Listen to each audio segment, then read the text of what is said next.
That's my fault, G. Good morning! Welcome to the Unitarian Universalist Congregation of Atlanta. I have a brand new hymn for you this morning. It's by a fabulous singer-songwriter named Melanie DeMore. It goes like this. You gotta put one foot in front of the other and lead with love. Put one foot in front of the other and lead with love. Try it with me. You gotta put one foot in front of the other and lead with love. Put one foot in front of the other and lead with love. And that's the chorus, and the verse is a call and response. So it goes like this. Don't give up hope. Alone. Don't you give up. Don't we keep moving on. That's the whole thing. You ready? 1, 2. You gotta put one foot in front of the other and lead with love. Put one foot in front of the other and lead with love. You gotta put one foot in front of the other and lead with love. Put one foot in front of the other and lead with love. Don't give up hope. You're not alone. Don't you give up. Keep moving on. You gotta put one foot in front of the other and lead with love. Put one foot in front of the other and lead with love. You gotta put one foot in front of the other and lead with love. Put one foot in front of the other and lead with love. Lift up your eyes. Don't you despair. Look up ahead. The path is there. You gotta put one foot in front of the other and lead with love. Put one foot in front of the other and lead with love. You gotta put one foot in front of the other and lead with love. Put one foot in front of the other and lead with love. I know you're scared, and I'm scared too, but here I am, right next to you. You gotta put one foot in front of the other and lead with love. Put one foot in front of the other and lead with love. You gotta put one foot in front of the other and lead with love. Put one foot in front of the other and lead with love. Please rise in body or in spirit. We got one more.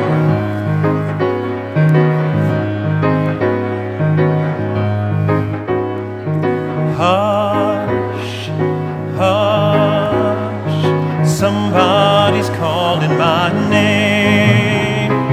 Hush,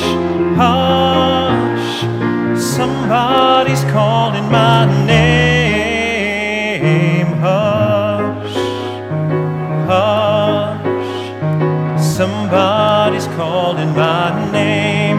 Oh my Lord, what shall I do?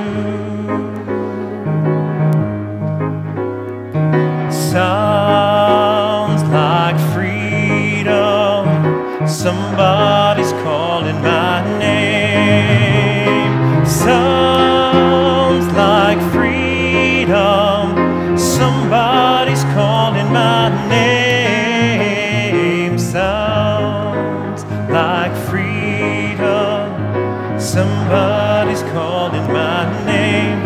Oh my Lord, what shall I do?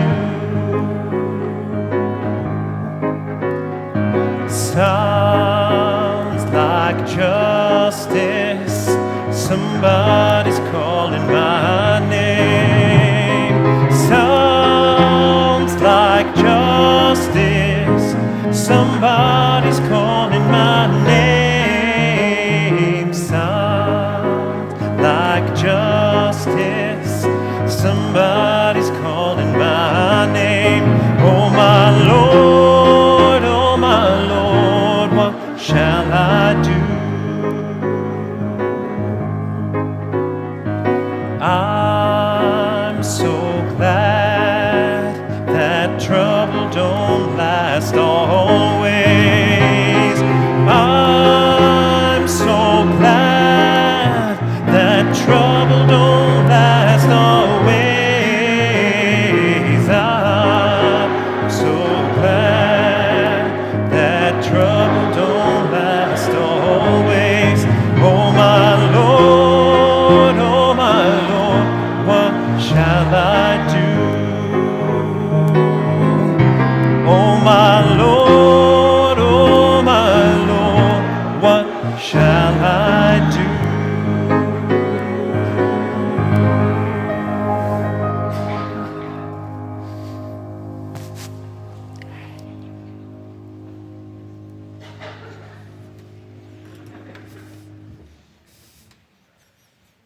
Good morning.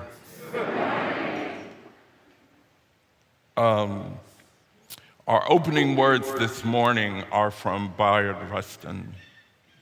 If we desire a society without discrimination, then we must not discriminate against anyone in the process of building this society. If we desire a society that is democratic some kind of way, then democracy must become a means as well as an end. You have to join every other movement for the freedom of people. That'll do it for today.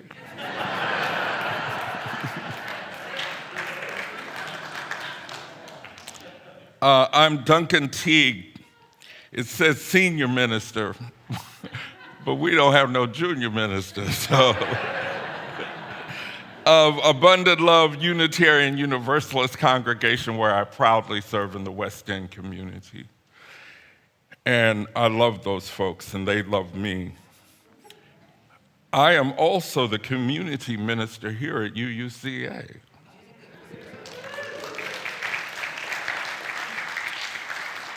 Here, where we are transforming lives through courageous action and soulful connection, we welcome you. Some of y'all to come back, and some of y'all who have never been here before, thank you for coming.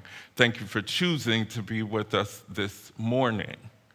At Abundant Love, we say we welcome your authentic self, that always scares me, to join us in community-centered work. I didn't come up with that language, they did, but I've come to agree with it. We welcome you no matter how you got here, no matter what struggle it took for you to finally find your way here, no matter who you decided to bring with you or leave behind. That's a whole nother sermon. but we welcome you. We're so glad that out of all the things that happen now on Sundays, you decided to come and be with us. What a blessing. Thank you. I would like to welcome from Abundant Love a stalwart member, and she talks really sweetly about paying the minister, hallelujah, to help us light the chalice. And later on this morning, she will be doing, and shortly after that, she'll be doing the story for all ages, is Ayana Campoli.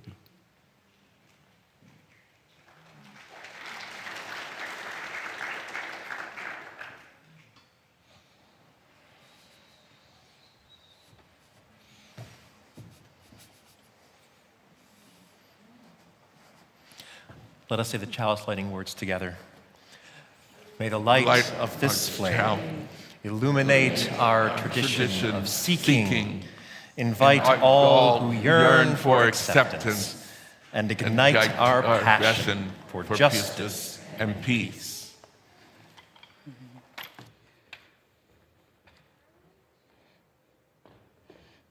Thank you. Okay, so I'm going to do the time for all ages. Unstoppable, how Bayard Rustin organized the 1963 March on Washington, by Michael G. Long, illustrated by B. Jackson.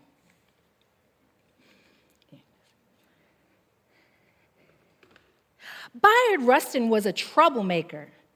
Bayard grew up in Westchester, Pennsylvania, where white business owners and city officials wanted to separate Black and white people in places like elementary schools, restaurants, and movie theaters. But Bayard didn't care. In high school, he sat in the white section of the town's main movie theater.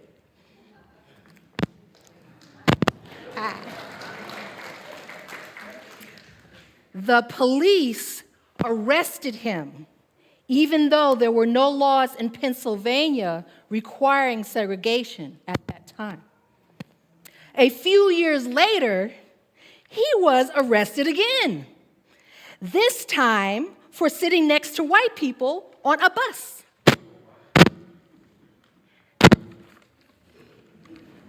How you doing?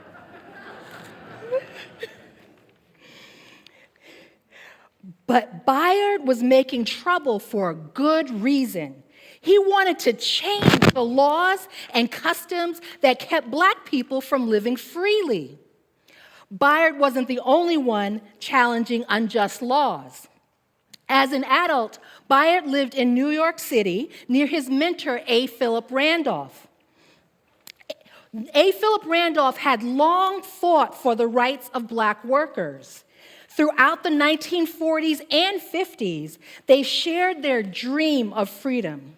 They dreamed of schools where Black and white children and Latino and Asian and Native children could learn together. They dreamed of good, safe jobs that paid well. But there were powerful people and forces determined to keep their dreams from coming true. So Bayard and Mr. Randolph would have to fight. Bayard was a peaceful man, though. He was raised as a Quaker. How could he fight without being violent? And how could he make enough trouble to shake the whole nation? Bayard was inspired by a man named Mahatma Gandhi, who also was a troublemaker fighting for freedom. Gandhi took on the entire British Empire using rallies, strikes, and marches to free India from British rule. His most famous protest was a massive march to the Indian Ocean that received worldwide attention. This march inspired Bayard. In fact, inspired people all across the globe to protest for their own rights. We can march too, Bayard thought. In 1962, Mr. Randolph and Bayard imagined the largest march for civil rights that the United States had ever seen. Bayard had already organized many protests against war, nuclear weapons, racial segregation in public schools, and racial discrimination. Now, he would lead a civil rights protest to the doorstep of the United States government. Bayard and Mr. Randolph called it the March on Washington for Jobs and Freedom. The march would demand that politicians end discrimination by passing laws without delay. They wanted immediate action that could be felt everywhere in the country. If it worked, the march would be a massive victory for the civil rights movement. It was a great plan, but Bayard faced a big challenge. Powerful people and forces did not want Black equality, and so they threatened to destroy the movement. Some white politicians attacked Bayard for many things, including for being gay. Bayard was living in a time when it was illegal to live and love as he pleased. Some civil rights leaders worried that the attacks on Bayard would harm the March on Washington for Jobs and Freedom was only 8 weeks away. Bayard and his staff of over 200 volunteers got to work. They called newspaper offices, television stations, families, schools, churches, synagogues, labor unions, and community groups. They organized travel on buses, trains, and planes to bring people from all over the country. They built first aid stations, made lunches, and even rented 200 portable toilets. No detail escaped Bayard's attention. One of Bayard's main goals was to educate protesters about nonviolent fighting. Black protesters in the United States had faced horrible violence. Bayard wanted everyone to be prepared for the worst, and he didn't want them to fight back. He didn't want them to hit back. Instead of making fists,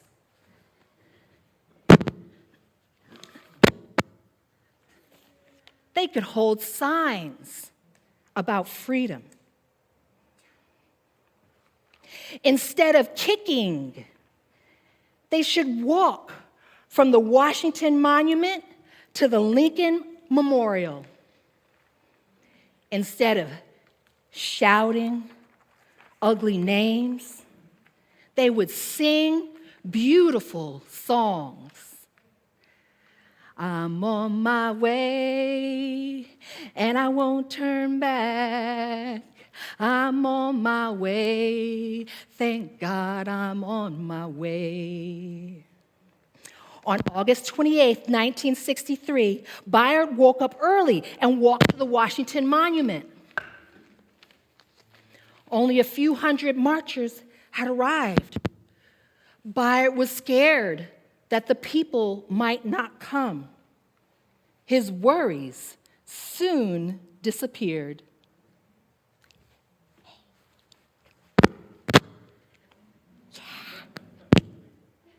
By 9:30 a.m., 40,000 people were ready to march. Then there were 90,000. The protesters kept coming. The excitement kept building. By the time the march began, about 250,000 people had arrived. They wanted to vote with their footsteps and raise their voices so loud that the president himself would have to answer. And with these brave protesters, Dr. King shared his dream for freedom. At the end of the day, Bayard and Mr. Randolph took a moment to reflect on all that had happened. They knew the fight was not over, but the March on Washington marked a bold new step toward justice. Their protest shook the nation. And in the coming years, powerful people and forces would pass laws that were right and fair. Bayard Rustin was a troublemaker, and his dream of change will one day come true. Thank you.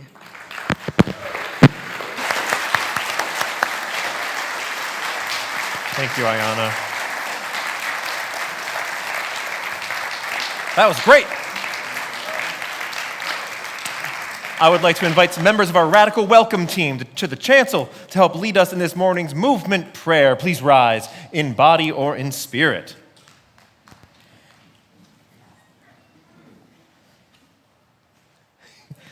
Come right up front, yeah. First, we bow to honor the spirit of life. We lift our arms to embrace the gifts of spirit. We bring these gifts unto ourselves with gratitude. We breathe and smile. We share these gifts with the world and remember to be present. Honor, embrace, gratitude, share, be present.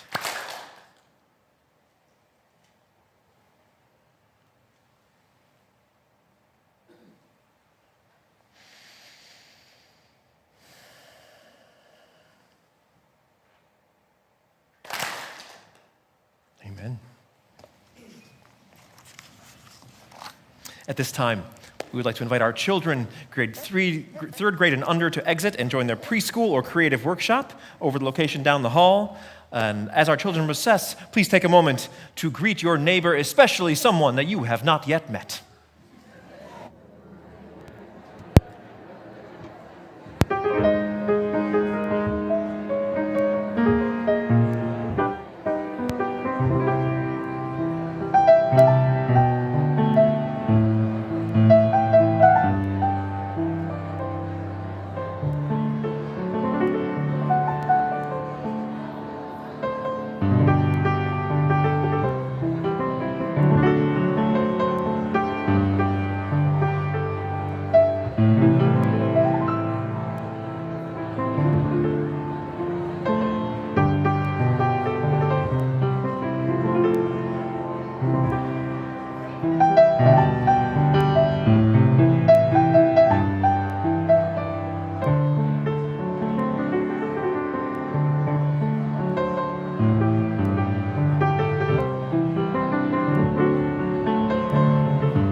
A tornado flew around my room before you came. Excuse the mess it made. It usually doesn't rain in Southern California, much like Arizona. My eyes don't shed tears, but boy, they bawl when I think about you. Ooh, no, no, no, I've been thinking about you. You know, no, no, I've been thinking about you. Do you think about me still? Do you not think so far ahead?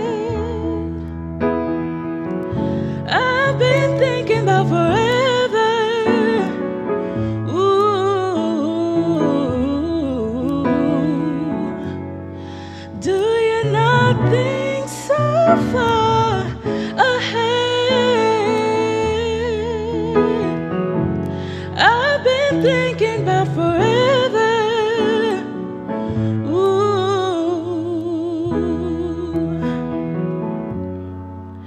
No, I don't like you, I just thought you were cool enough to kick it. Got a beach house I can sell you in Idaho. Since I don't like you, I just thought you were cute. That's why I kiss you. Got a fighter jet, I don't get to fly it. Though I'm lying down thinking about you. You know, no, I've been thinking about you. You know, no, I've been thinking about you. Do you think about me still? Do you not think so far ahead? I've been thinking about forever. Ooh. Do you not think so far ahead? I've been thinking about forever.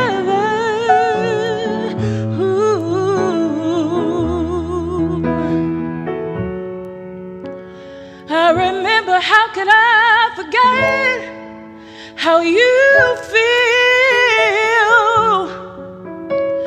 Though you were my first time, a new feel.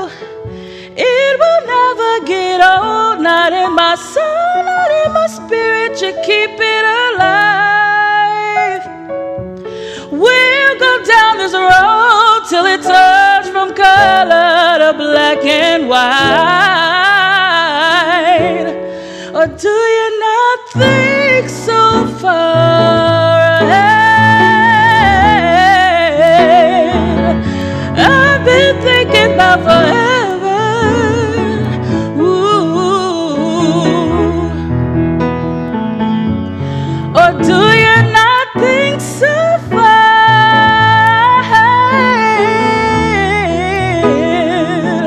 I've been thinking about forever.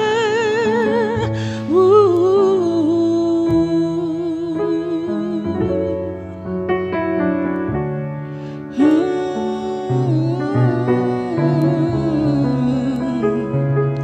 I've been thinking about forever.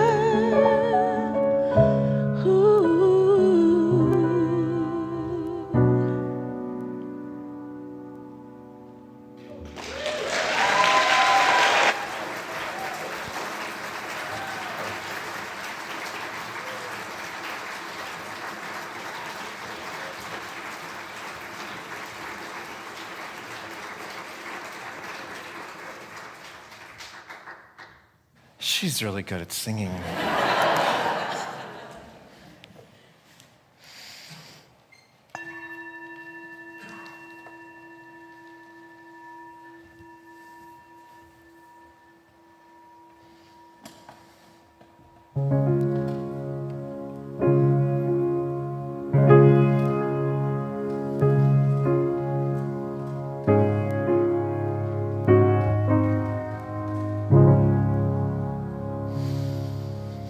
We are climbing Jacob's ladder.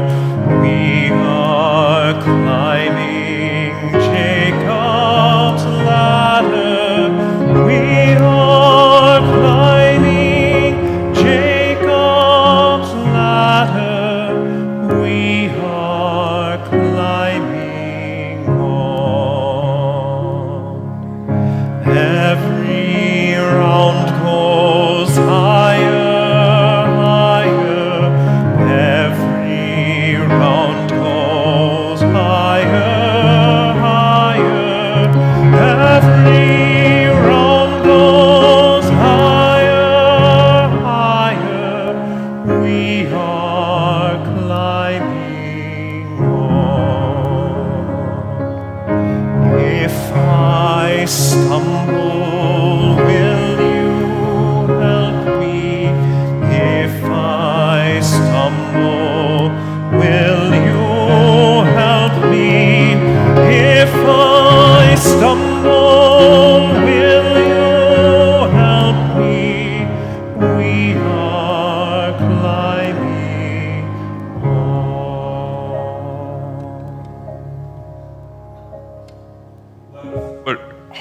hands on hearts. Feel the heartbeat, connection to life. Breathe in peace. Say to yourself silently, I will love myself. I will love others. And that love can heal the world. And that love can heal the world. At this time, we hear the joys and the sorrows of the congregation. I would like for you to remember all those from Florida through Georgia and the Carolinas and on into the Atlantic that have been affected by Hurricane Idalia. I'd like for you to remember this morning that 60 years ago, 250,000 people decided to go and march for jobs and justice and peace in our country. And we're not there yet.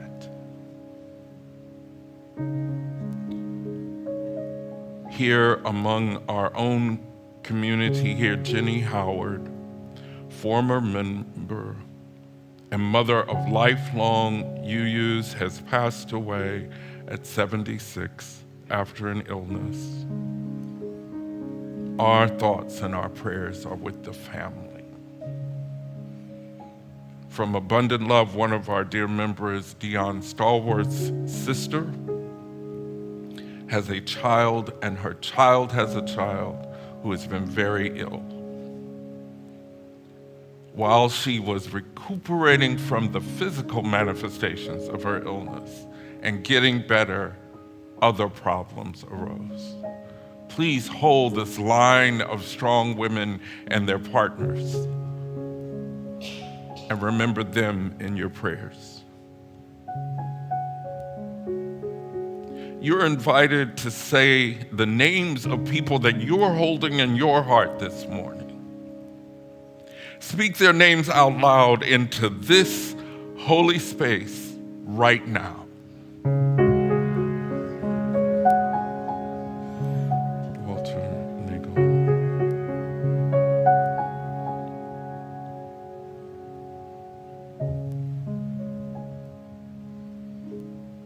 May all beings find connection. May all people find comfort. May all of us find ways to be more loving to one another.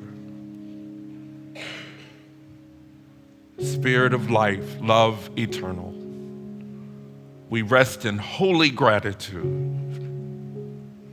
We surrender to a mystery beyond ourselves, asking forgiveness for our mistakes. Those times when we have been selfish or thoughtless. Breathing in and out, we offer grace. And we accept grace. We forgive ourselves and each other. We begin again in love. We honor our earth, supporting and sustaining life. We breathe in, opening our hearts to wonder for just one moment, feeling a deep connection with all beings.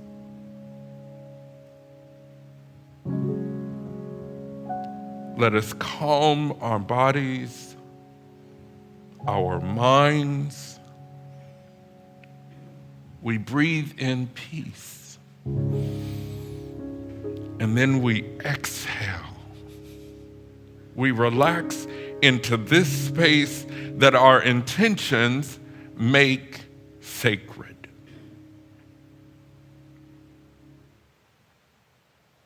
We enter into the silence.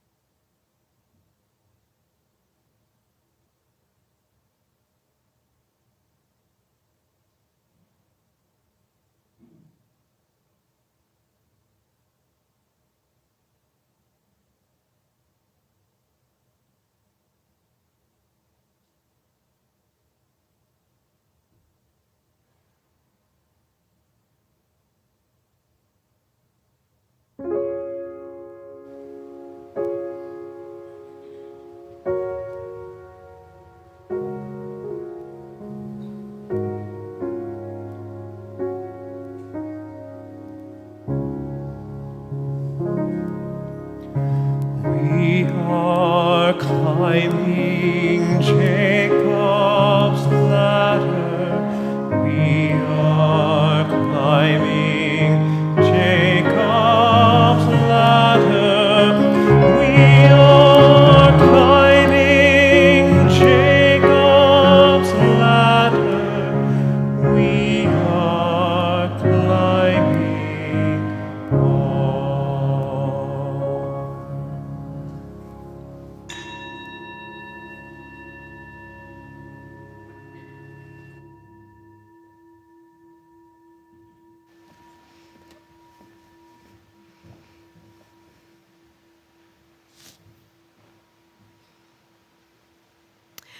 The first principle of Unitarian Universalism is to honor the worth and dignity of every human being.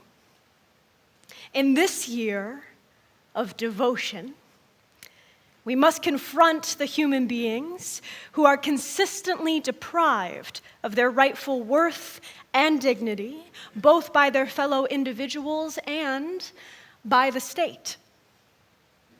On March 27th, our brave neighbors were arrested for daring to protect Atlanta's urban forest with their own bodies. With summers that are hotter than ever, winters that can freeze the blood in our veins, these tireless forest defenders are currently facing charges of domestic terrorism for simply standing in the path of machines that seek to rob our climate of its future and replace a necessary indigenous forest with yet more resources for a historically violent police force. The work of the Atlanta Solidarity Fund includes, but is not limited to, supporting bail and legal representation for individuals impacted by state violence in all of its forms.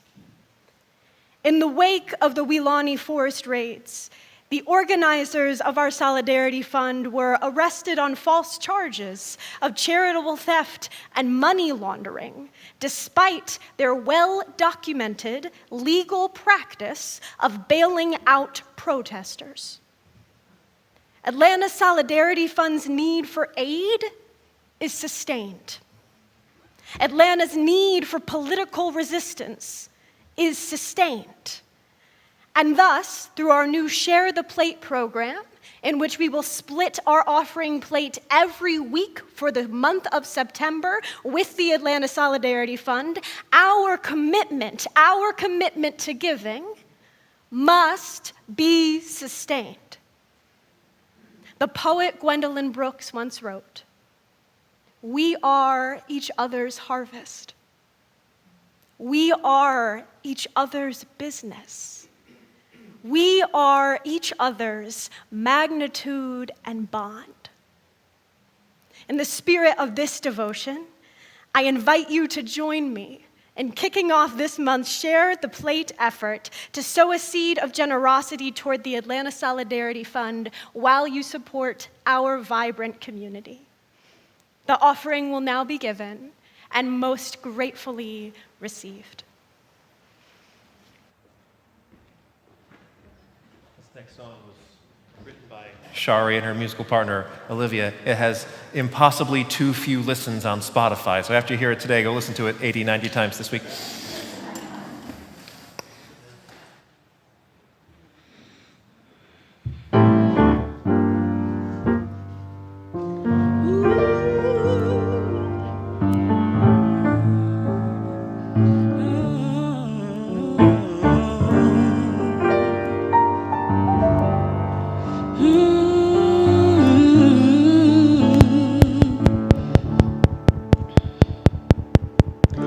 Last night I saw you standing.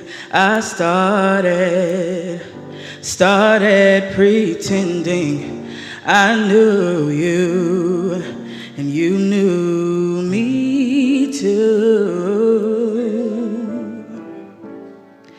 And just like a Rona, you were too shy. But you weren't the only, 'cause so was I. And I dreamed of you ever since. How I built up my confidence. And next time you come my way, I know just what to say. Can we talk for a minute? Girl, I want to know your name. Can we talk for a minute? Girl, I want to know your name. I gave you all the love I've got. I gave you more than I could give. I gave you love. I gave you all that I have inside, and you took my love. You took my love. And just like a baby, I could not talk. I tried to come closer, but could not walk. And I think of it every night, how I just could not get it right. Oh, if we ever come close again, I know what I'll say. 'Cause this is no ordinary love. No ordinary love. This is no ordinary love. No ordinary love. Oh girl, one more chance with you again. I will not let it go.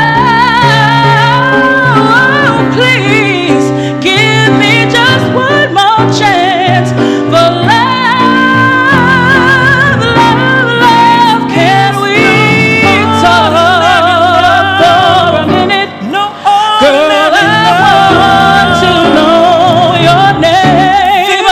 Can we talk for a minute? No Girl, I want to know your name. This is no ordinary love. No ordinary love. This is no ordinary love. No ordinary love.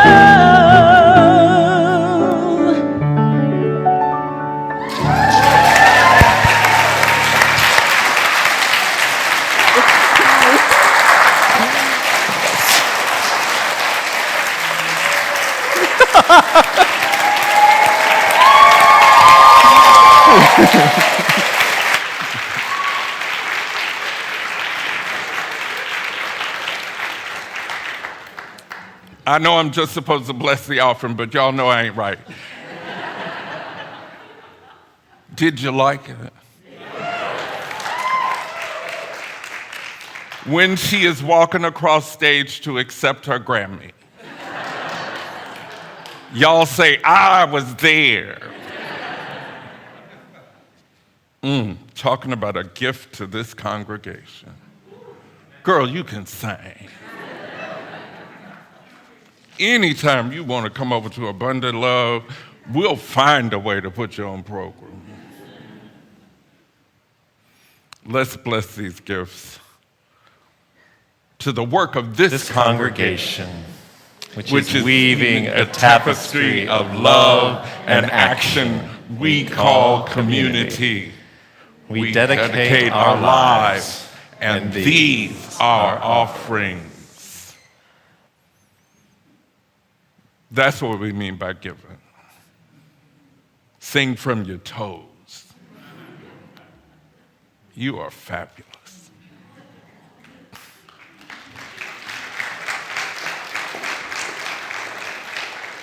And now I'm supposed to preach. Don Milton, we are having lunch. I asked for 1 or 2 gospel numbers. Anyway, I'm gonna go back to the script. I'm gonna go do that. I looked out across here and I thought it has been 60 years since the March on Washington, when Mr. Rustin stepped up and did what, I'm gonna tell you how it really went. Baptist black ministers did not want him there. And then a gay man at the FBI was threatening the whole movement. Have you ever heard of Hoover?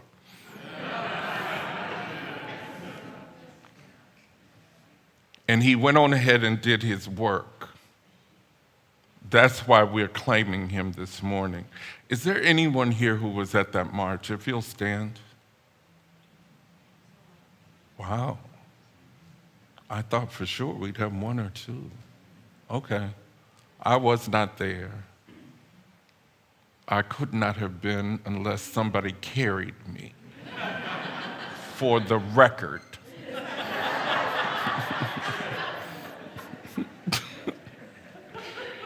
And now I will begin like I said I was, as I was taught to as a National Missionary Baptist. This morning, first giving honor to our Creator. Oops. And then for some of y'all, for the spirit of evolution that began in the past eons of time and set in motion our ancestry and the causation of events and decisions that we may be here in this moment together, mostly healthy, hallelujah, mostly clothed in our right minds. That was the language I grew up with for being, not too out there. Clothed in your right mind. Giving honor to our minister, Reverend Terrence Strauss, and her amazing staff and crew.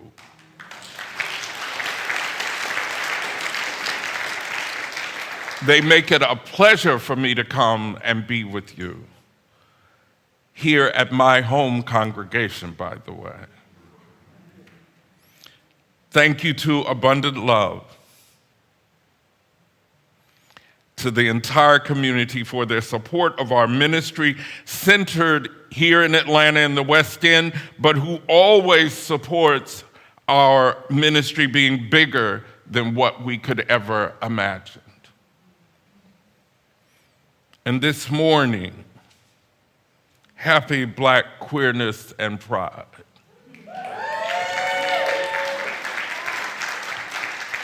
Since 1996, and I was in the room where it started, and I was arguing on the wrong side.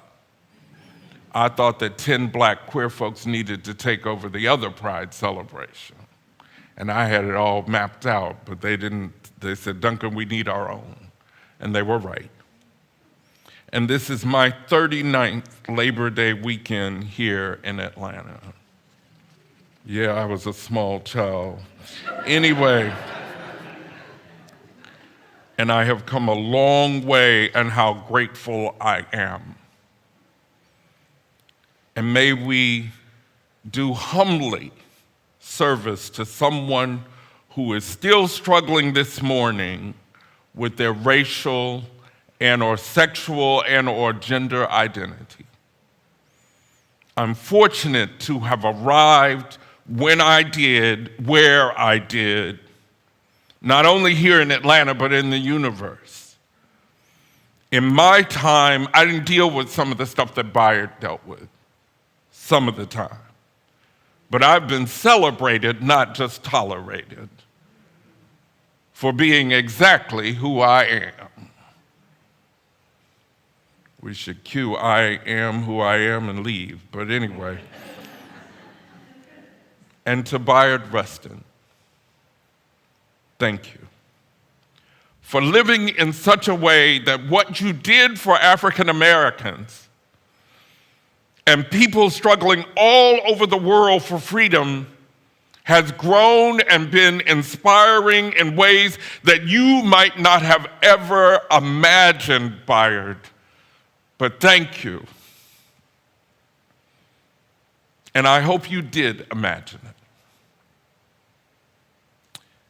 One of those ways is that there is a portrait gallery in Morehouse College that's a testament to art as countering the usual narratives about African Americans. And it features African American achievement and activism and the world that influences the men of Morehouse College. In just a portrait gallery, I think y'all know something about art as protest. In 2018, when a portrait of Bayard Rustin was inducted in the Morehouse Martin Luther King Jr. International Chapel at a Crown Forum, with students from Morehouse, y'all, who were part of the queer support group from Morehouse. Who'd have thought it? And I had to be there. I am not a Morehouse man, but I've been honored by Morehouse, and I love and trust them. This was an amazing miracle of Black gay pride at an historic Black college, especially Morehouse. When I arrived here 30-something years ago as a small child, they wouldn't have had that portrait at Morehouse College. And they certainly wouldn't have had a Crown Forum to induct it.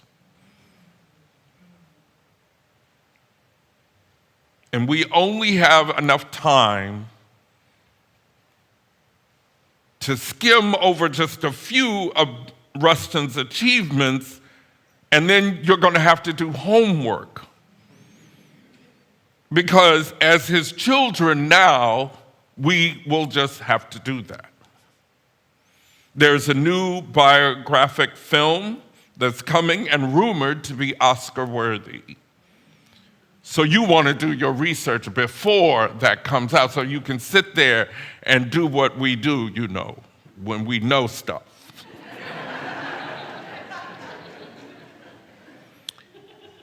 In 2023, at this Black Gay Pride weekend, you can claim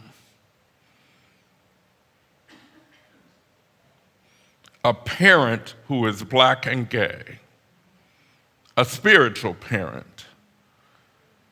So that means that all of y'all can attend anything you want at Black Gay Pride this weekend. Just tell them I sent you and that your parent is Bayard Rustin.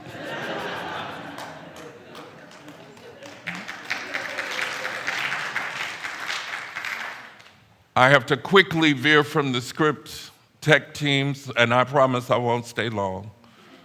I promise. Essex Hemphill and a group of Black intellectuals in the 90s, during a time of a resurgence of Black gay writing, poetry, art, because of HIV and AIDS, we had to do something, and we were doing everything. They invited, the 80s, late 80s, they invited Bayard Rustin to come and be honored. And he wrote an eloquent letter of refusal. He felt still that late in his life that his work had been for racial justice and that he hadn't done enough for black gay folks. I'm telling you that story so that you know you can do it, because we all have insecurities. We all think we haven't done enough. We all are struggling with what some idiot said about us. And I have two good therapists in case one gets sick.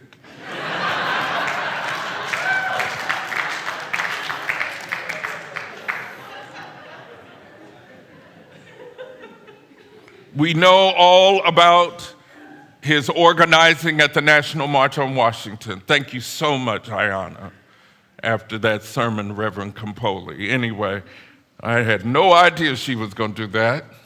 Took about 4 pages out of my sermon. Anyway, you can recognize Bayard in the film's clips of the National March. He is the tall, distinguished man, graying already in 63. He's middle-aged. He is not as young as Dr. King. And he is standing by the podium mouthing the words to Dr. King's speech. He also made the mistake of standing by the podium when Miss Mahalia Jackson was singing. And he has the clipboard. And he thought he was going to tell Mahalia when her song was over with. Watch the clip. She did what a good vocalist like her would do and ignored him, hummed the next verse, and went into 2 more verses of I've been buked and I've been scorned.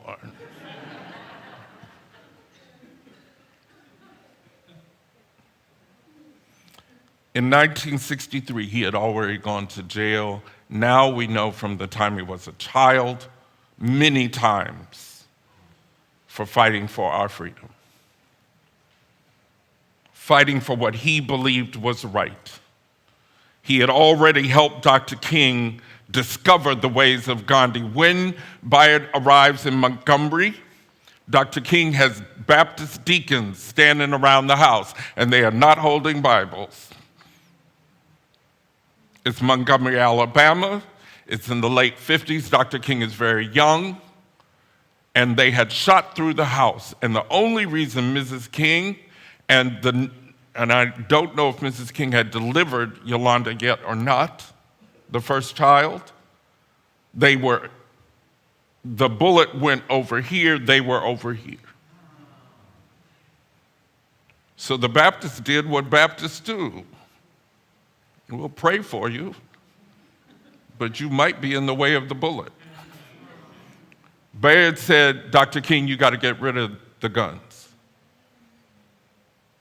We will be massacred if this isn't a nonviolent movement. He'd already done that by 63. We claim to be his children because of the work he did to challenge illegal segregated interstate travel, but not in the 60s, y'all. He rode on a bus sponsored by the NAACP and the Fellowship of Reconciliation that was integrated with 8 white men and 8 black men, and they started in DC. See, you don't know about this this ride.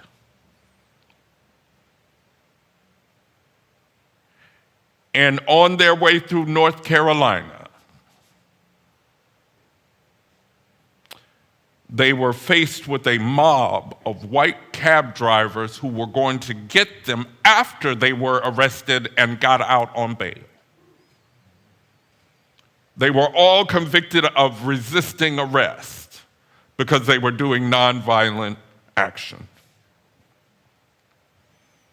And they were breaking North Carolina state illegal Jim Crow laws about interstate travel because the Supreme Court had already declared it illegal.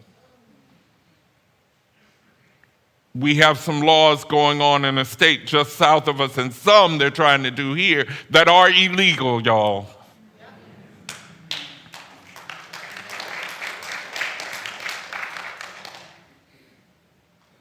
somehow or another, in the year and a half that the trial was being pursued in the North Carolina justice system, if we want to call it that,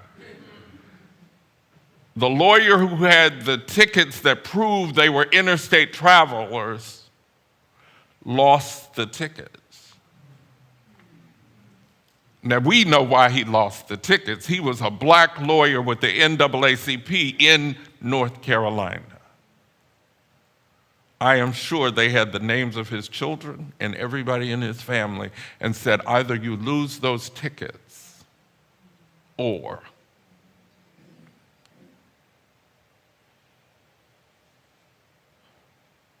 So they were convicted by the North Carolina Supreme Court. And Bayard Rustin was first forced to serve on a chain gang 2 years after all of this occurred in 1949. 49. So the bus that you know about that got bombed in Anniston was the second attempt at challenging these laws.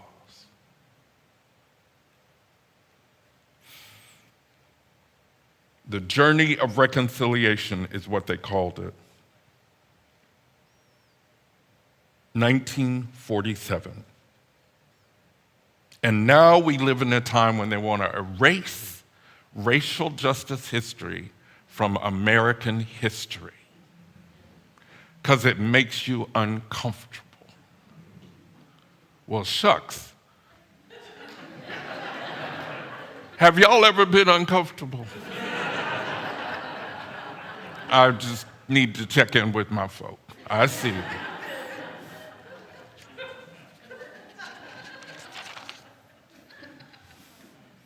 During those 2 years while they were trying it in North Carolina, Bayard Rustin was already going around the world doing other forms of civil justice work in Europe and India.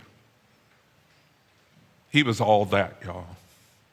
Our second claim this morning is, see, back when debates were really exercises of intellectual property and well thought out arguments of merit, Rustin debated Malcolm X.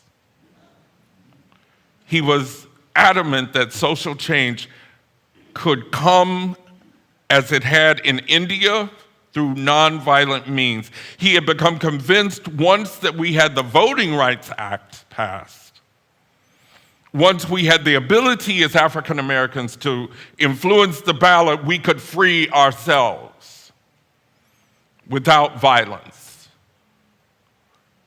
In his fervor and intelligence, he did a series of debates with Malcolm X, real debates.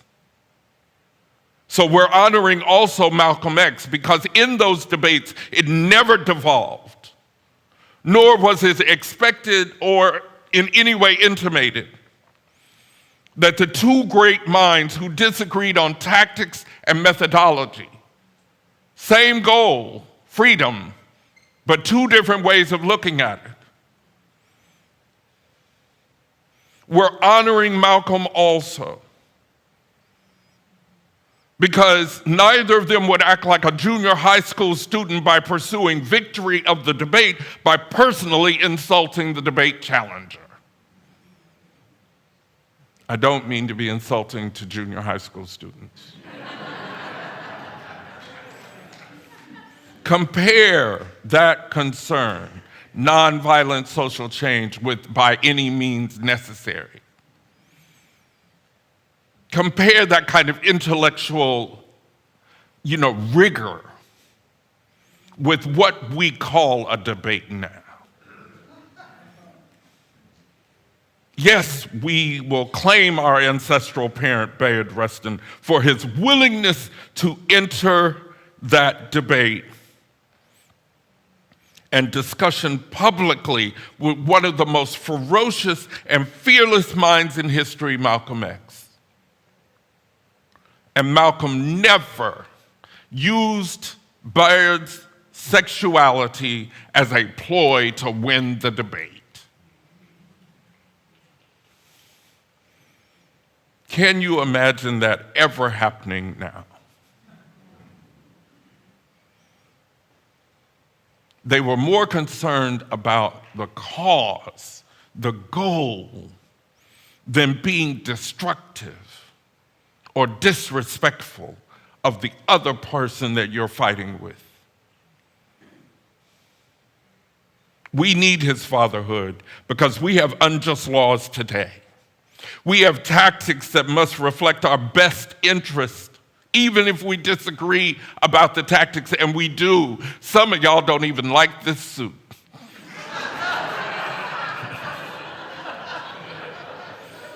We need intellectual argument returned to the public sphere.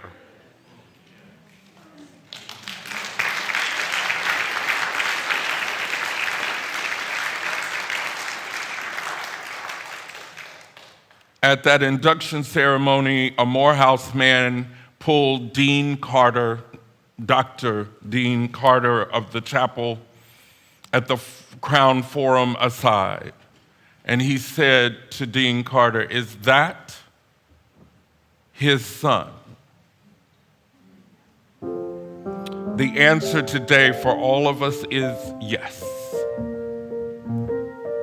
We are all his children under the sound of my voice today. He had left a well-worn and earned path for us to claim him this Black Queer Pride weekend, this Labor Day weekend, this Dragon Con. Yes, I know about that too. Thank you, my friends, my siblings, for letting me celebrate our parent, Bayard Rustin. Amen.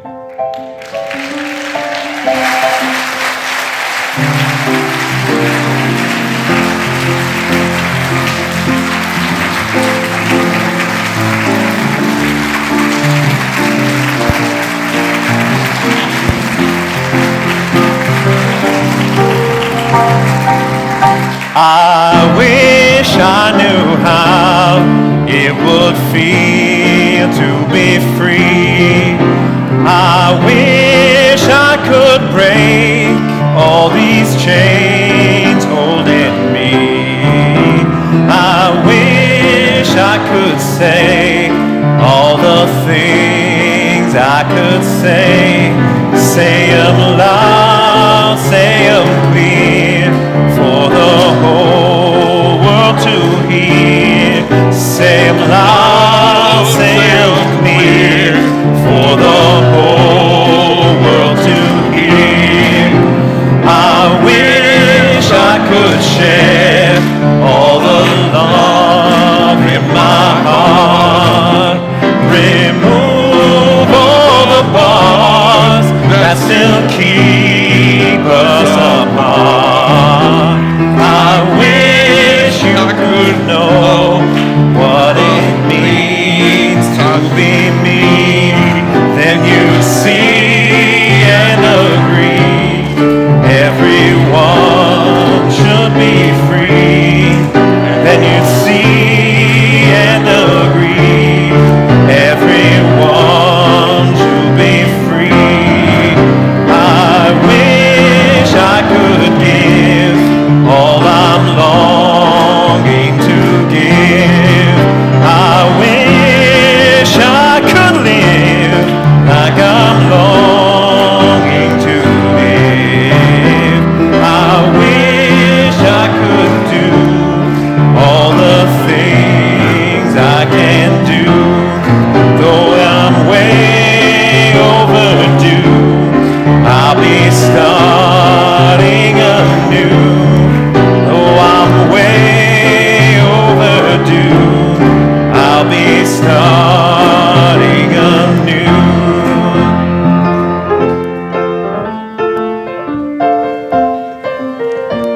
Thank you.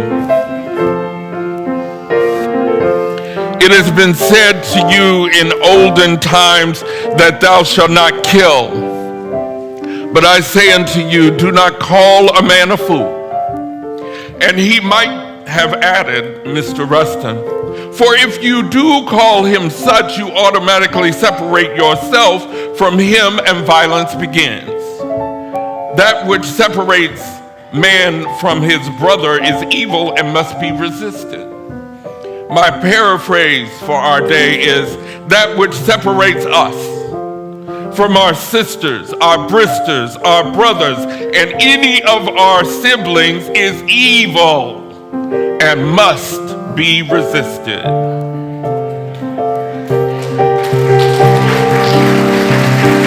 I wish I could be like a bird in the sky.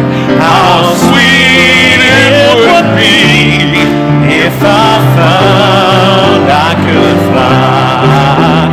I'd soar through the sun and look down at the sea. Then I'd sing 'cause I know how it feels to be free. Then I'd sing 'cause I know how it feels to be free.